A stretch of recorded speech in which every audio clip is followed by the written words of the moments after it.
Have you ever tried to explain what's happened to you and you feel like someone's kicked you in the stomach because they just don't understand anything, and they look at you in a way where you feel they don't believe me. They don't get what I've been through, and it really, really hurts. I want to break that down and answer one of the questions that one of the listeners was asking, which is, how do we explain to somebody what you've been through? And I want to break this down just so that you can then come to terms with it as well. What do you do in these scenarios so that you can manage your mental health? I genuinely believe that one of the biggest issues that we've got in mental health is down to the fact that we're dealing with people that are gaslighting us, and we can't put that to bed in our own mind. We can't solve that in our own mind. And not only have they gaslighted us, but then we're trying to explain what's happened to other people, and the way they react to you gaslights you further. So let's break this down. But before we do, one of the main things I always ask at the beginning is, please do share, please subscribe. And if you've learned anything from the podcast, if you've benefited in any way, perhaps you could do a review. The only reason I'm asking this is so that we can share and help one another. I have a motto this year, which is hope, right? I want to give hope to people this year as much as possible, because I think part of the problem with toxic relationships is we can feel like at a stage of real deep hopelessness. It's so severe, like you just want to give up on everything. And the reason why I love hope is it reminds me that I want to help one person every day. That's my goal. One person every day. Help one person every day. That's hope, Hope. So that's my thing this year. So I hope if I can help you this year, let you then help one person every day by actually sharing or supporting one another. Okay, so let's get down to this question that is something that we will all experience, something that we all struggle with at some point. And know that you're part of this community. You're not alone in this journey. Even though it feels like sometimes you've got no one really gets what you've been through. We do. I do. I get it. I get exactly what you've been through. And I know it's really, really tough. So how do we explain to somebody that hasn't been through something like this what you're going through? Right, we're going to break this down. First and foremost, we have to accept, unfortunately, that there will be some people that won't understand. And I want to give you some practical reasons why they're not going to understand. There is a couple of documentaries, if you're into documentaries and if you've got Netflix, perhaps you could watch to sort of help you understand what I'm trying to say and come to terms with it. One is about a young boy called Gabriel in the States. There's a Netflix documentary about him. And there's one that's recent in the UK that's come up. It's called Victim/Suspect. And both of them talk about how the system, in a way, turns a blind eye or accuses the victim of being the problem, the issue. Why? Why is such atrocities happening? Why are people turning away when they should be doing something? Why are people doing that?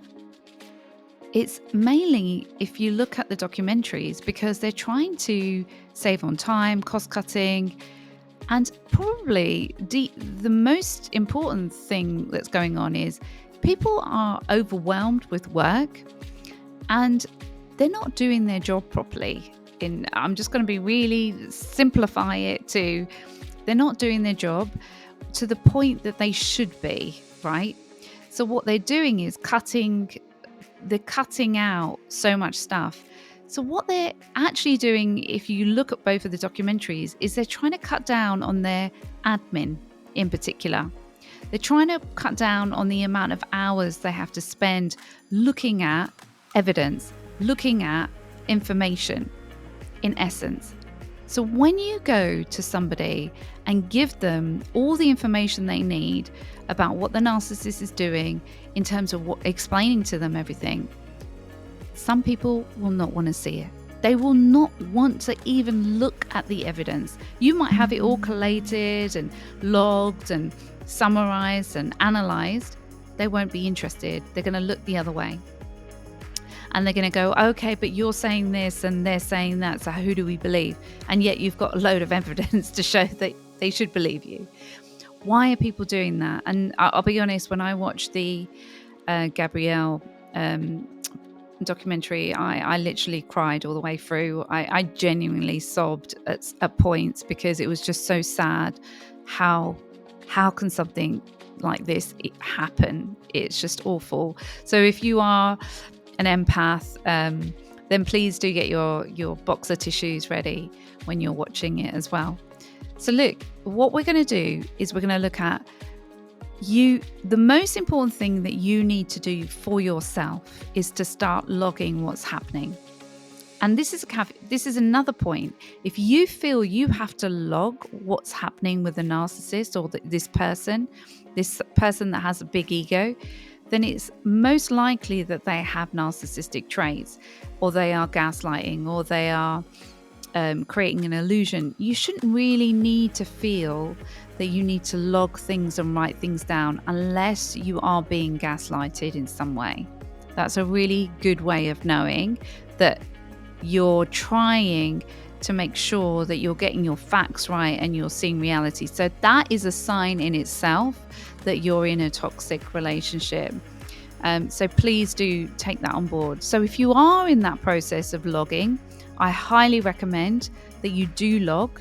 So if you're in a toxic environment at work or at home, and you've got children, if you're parallel parenting, whatever it might be, you want to log everything down. You want to log what's happening, when and why, because they shift boundaries and they can't sustain boundaries for anything. So you do need to log things. And if you think about what a toxic person is, they create an illusion and they're creating a fantasy that they are perfect in every way and that it's all your fault. Obviously, no matter who they come in touch with, even if it is, the court system or the law enforcement or, children's services of some sort, they're going to be the same person even for them. Yeah, they're not going to change suddenly just because they're around people that are, from the support sort of the structure.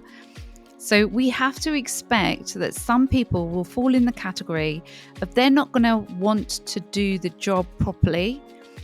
And because of that, they're not going to see that the person that they're dealing with is actually abusive. However, I am going to say that there is a caveat to this. There are some amazing people that genuinely want to help others, and they will take the time to actually look and go through the data and ask really important questions, and they will listen. They will take on board everything and they will listen, and they will be the ones that make the difference for you. So not every single person is going to be fooled by the narcissist, okay, or the toxic person. A lot of people will be though. Yeah, because I think a lot of people aren't really doing something they're really passionate about and want to really make a difference. I think a lot of people go to work just to do a 9-to-5 job and put money on the table, like food on the table, and get money. So we have to accept that there are going to be people that we're going to come across that probably don't want to be doing the job that they're doing, and they're tired and they don't want to be hearing some of the stuff that they're hearing. So how do we then navigate that? We have to accept who they are and do it quickly.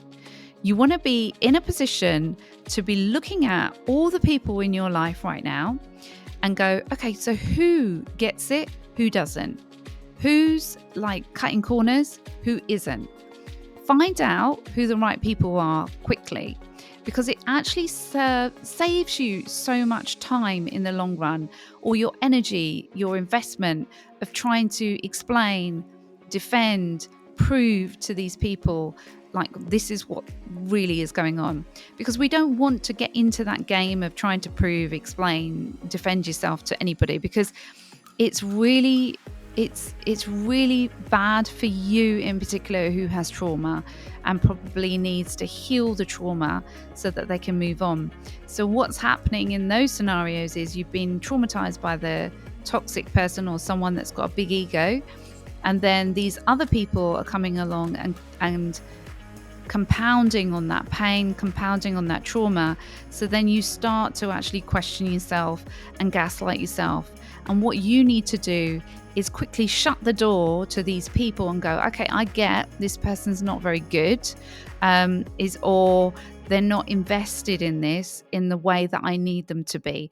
I need them to actually look at the evidence. I need them to see the inconsistencies of what's been said, the fantasy, the persona that the toxic person is actually producing, and the actual things that are going on, what's actually happening, what's happening in reality, and what they're saying. Because the truth is, words are cheap. Anyone can say anything, it's what are they doing. And if the person isn't willing to see what this toxic person is doing, then there's no point. There is absolutely no point in explaining to somebody, this is what they are saying and this is what they're doing. They have to see for themselves the inconsistencies. They have to work out in their own head that, they're saying one thing and they're doing another. So that's what you've got to get across, is they consistently say this to me and they're playing all these mind games, but they're actually doing something else. And everybody believes them. I believed them at the beginning as well. And this is the problem that you have. That's the gaslighting. Yeah. And that's one way of explaining it. So going back to this, if you want to explain to somebody what you've been through, one, quickly work out whether they are willing to listen and see the evidence. Okay, so that's the first thing, because otherwise you're gonna save yourself so much pain if you do that first. Then second, you can look at, okay, they're willing to listen. Now I can show them as much evidence as I possibly can. And you want to give them evidence of the patterns of behavior, not specifics, but patterns. Nobody's got time to listen to the specifics of what the narcissist does. And actually, to be honest with you, by you going through the specifics of what the narcissist does over and over again to other people, you're actually causing more and more trauma for yourself. It's not a good thing. And that's the reason why people shut down as well when they're around you. If you keep telling them over and over again all the details of what's happened, you don't want to get too involved in the details. You want to log it, but then see the pattern. That's the key here. Can you see a pattern of behavior? And that's what you want to get across. Because when you can start to explain patterns of behavior to them, then it's easier to explain that to people. Can get that. They can understand that. Now, the other thing is, it's not one thing. It's never one thing. It's the fact that you're dealing with it day in, day out. There's no reprieve. There's never a time where you can just breathe and be yourself. And it's getting that across as well, is that you just don't know what's going to happen all the time. It's that level of stress of not knowing. And that at the same time, there's a trauma bond of wanting and hoping that this person will change because you believe that they are a good human being, and that you didn't realize that actually there are people that just don't have empathy. They don't have the capability to be able to move forward. So what we want to get to is understanding ourselves first, that there's two elements, right? One is that we're here to experience love, right? And the ego is here as well. And there's some people that are so far down the ego route that they've disconnected to love. So we want to get to a space where we love ourselves and we love everyone else. That's the aim of the game of overall in this life, is to appreciate ourselves and to appreciate others. But what's happened is, with the toxic person, they don't appreciate themselves deep down. They actually hate themselves. And this is really important to grasp. When people talk about self-love, sometimes they think self-love means that you are becoming more egoic. It's not. It's real self-love is about connection, joy, peace, love for each other. You feel connected, that oneness, compassion, joy, all those kind of things. It fills you up and you feel the spirit of being alive. It's like it gives you like this energy. And most people, when they've been in a toxic relationship, afterwards feel like they've just lost their mojo. They've lost their mojo, or I don't know, there might be a certain word that you use. It's like the energy, the essence of you, and there's no words to really describe that. That's because what they've done is they've disconnected you from your life source, which is love. Yeah, love and loving yourself. And what we have to do is look at ourselves and go, I want to heal, because what's happened in the toxic relationship, if you were to explain this to somebody, is that you realize that you have a new perspective on yourself now that you didn't have before. It's like you see yourself in a different way, fundamentally. And that's the biggest issue here. And what you want to do is be able to look at your trauma, your pain, and actually release it, rather than holding on to it where it changes your perception on life forever. And once we can get to that, we can actually release some of our own issues around not feeling good enough, or maybe even self-hate, or feeling that I should have done better, or feeling guilty or shame. All those feelings of not being good enough or not feeling worthy for love, for being loved in a true, authentic way. And when we can take all the things that this narcissist has put on us and use to control us, where we no longer comparing ourselves to others. You see, what the narcissist and the ego is all about is comparison. It's all about divide and conquer. It's all about, I'm better than you, etc. There's no love. There's no connection. There's no compassion. And what we have fallen into is comparing ourselves to others, feeling as though we're not good enough on a deeper level. And to get that out of us takes a bit of work. And that is the real pain here. So if you wanted to really explain something to someone who's willing to listen, the main thing is you can say there's the 3 different cycles that are the main cycles. One is the love bombing phase, where they sell you the dream and you believe it. And then 2 is the devaluation.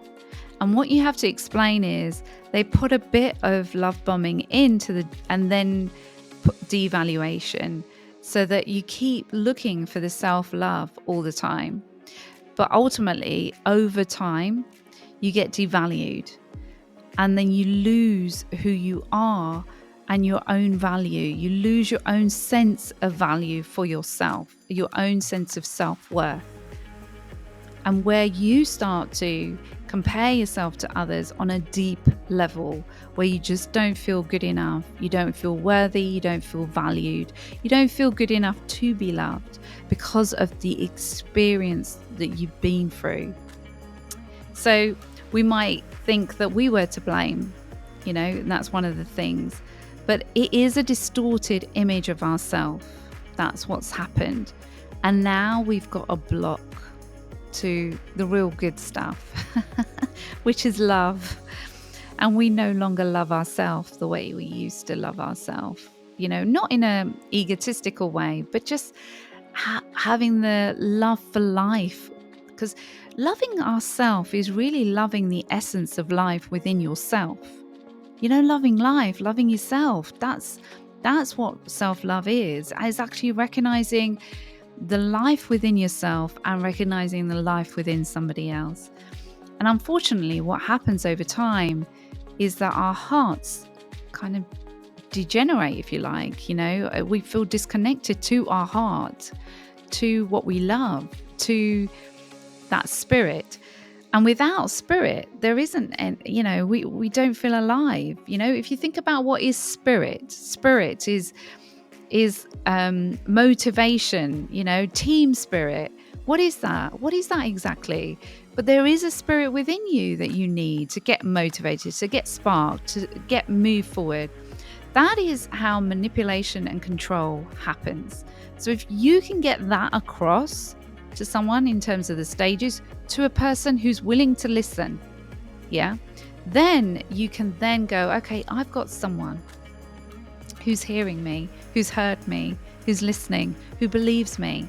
And that's massive, because then you can then start looking at how you can work through and learn from these painful lessons.